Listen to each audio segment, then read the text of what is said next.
Plague Cabaret requested an eye look using the Half Magic Blushing Lizard eyeshadow, and we've got the lip gloss on too. So if you want to see how I created this look, just keep watching. Immediately when summer started, literally the day of the summer solstice, I clicked into Kalidos's Mono Blush. This is in the shade Hot Shot.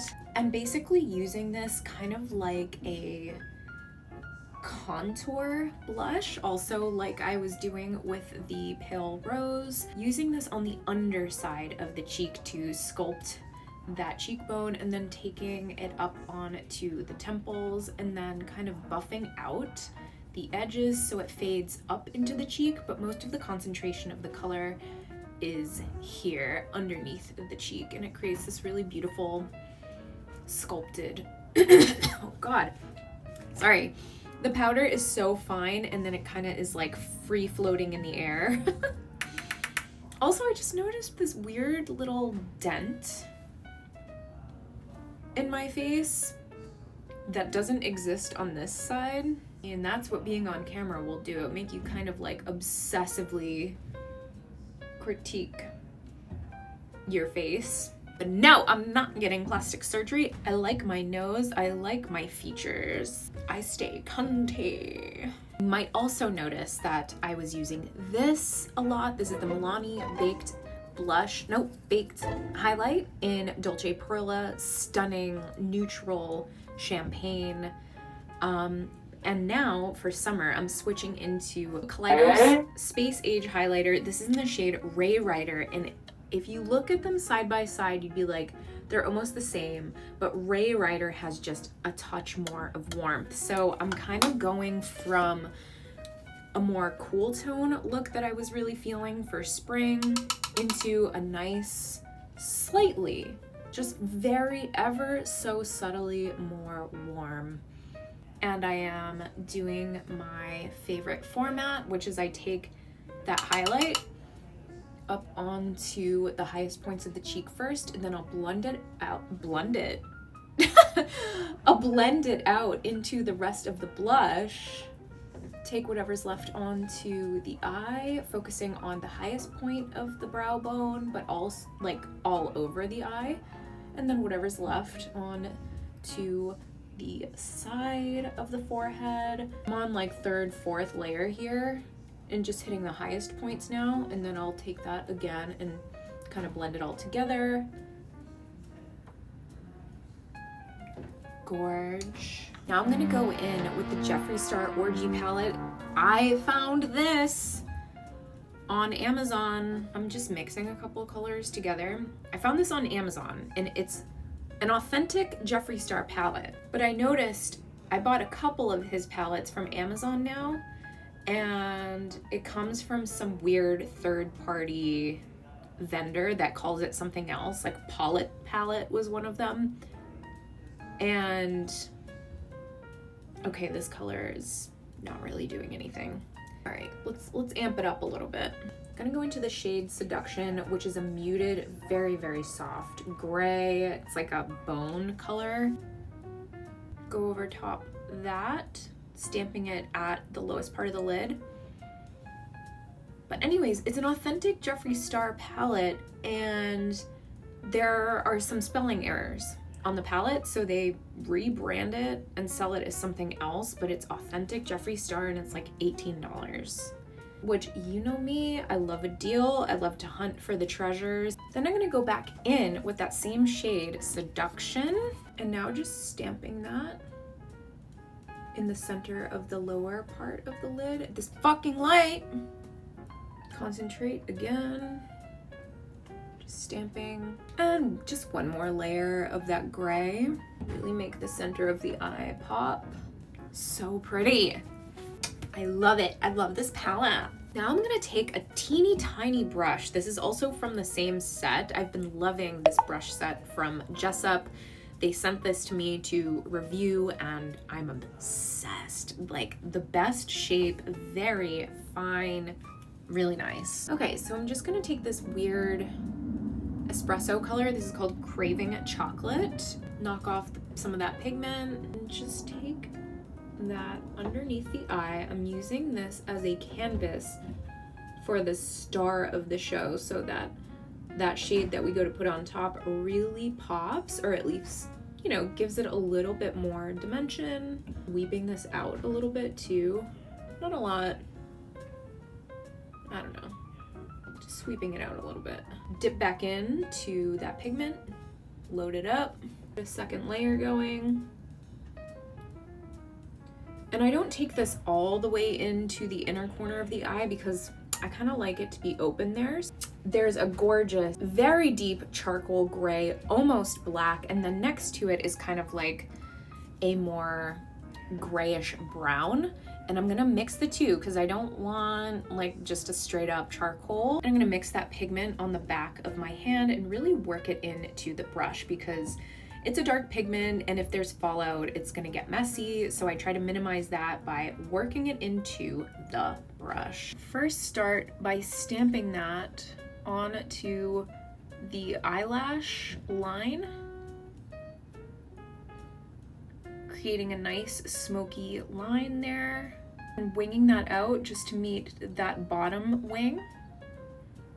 Smoking that out up into my crease. This is probably like 4 or 5 why do I always confuse milliliters and millimeters? It's probably like 5, 6, 7 millimeters. Just smoking that out really gently. And then once I have that laid down, I'll go back into that pigment. Same technique, working it into the brush. And then again, just taking this now right on the lash line because I want to start creating that line and I want that smoke to show through. So now I'm just really focusing on that lower line, winging it out a little bit. See how we get this like beautiful smoky line effect? And I'm just gonna keep buffing that because there are some skips in this. So I'm just gently buffing in little circles. Third time, back into that little pile of pigment and then stamping that on again, only at the lowest part.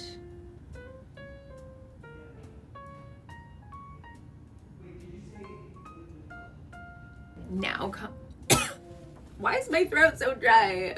Now comes the fun part. This is the Blushing Lizard. It's not picking up on camera. Girl, I don't have a flashlight. I don't know where it is, but there is a gorgeous mauve shift in this. I'm just gonna take my pinky finger. Oh, it's so creamy. And I'm just going to stamp that onto that lower lash line where we had laid that cappuccino color. Oh shit. Going in with a second dip. Kind of blending that out. Third dip. Oh my god. I'm obsessed with this formula. This makes me want to try every single color now because it's so easy to work with, like how creamy and easily blendable this is. It's kind of foolproof, especially if I think I got some brown fallout here. Yeah, that looks bad. I'm gonna pick up that fall off with tape and then I'll go back over that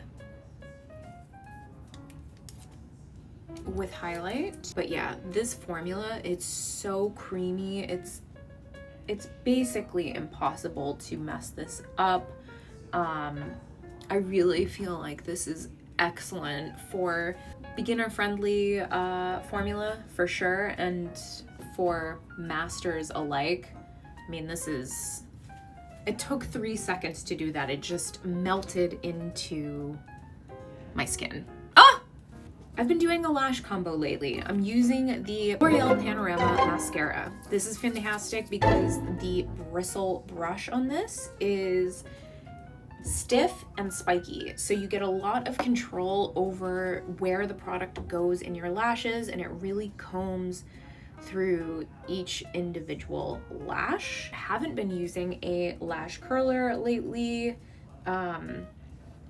I want to keep the lashes kind of low profile, so I kind of wing them out a little bit. And I'm taking this on the bottom lashes as well, but I'm only going into the center of the iris. I'm not taking this all the way in because I want most of that dark accent to be on the outer edge. Here's the lash combo part that I'm talking about. Now I'm going in with a different mascara. This is the Maybelline Firework Mascara, and this one is in Electro Black. And the reason I like this is because this brush is actually very flimsy, and you really just get a lot of volume out of this one. I feel like this makes the lashes kind of more on the clumpy side, depending on how light or delicate you go in with it, but I kind of like using it to get clumpy lashes because the bristles are so flimsy, you can't really like comb through the lashes in my experience.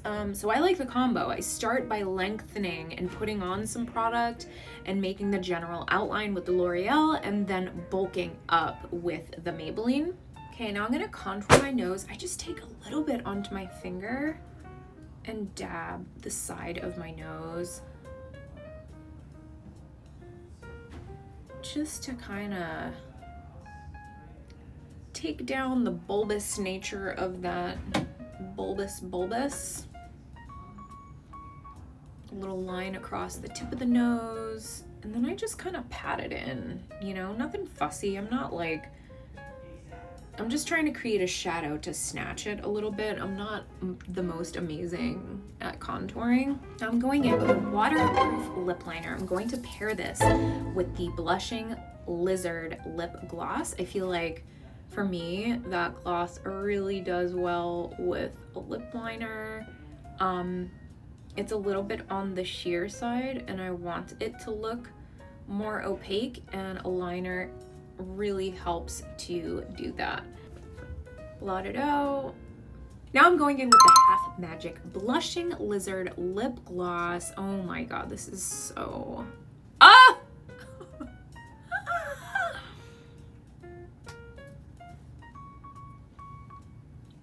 Oh my god, it's so pretty. Just build it up for a little bit more pigment. Oh my fucking god. If you didn't catch my first impressions review of this and the eyeshadow, I'm like totally blown away at the quality of these products. I have a couple things from Half Magic, but this is kind of like my first true introduction to their eyeshadow formula, and I mean, hello.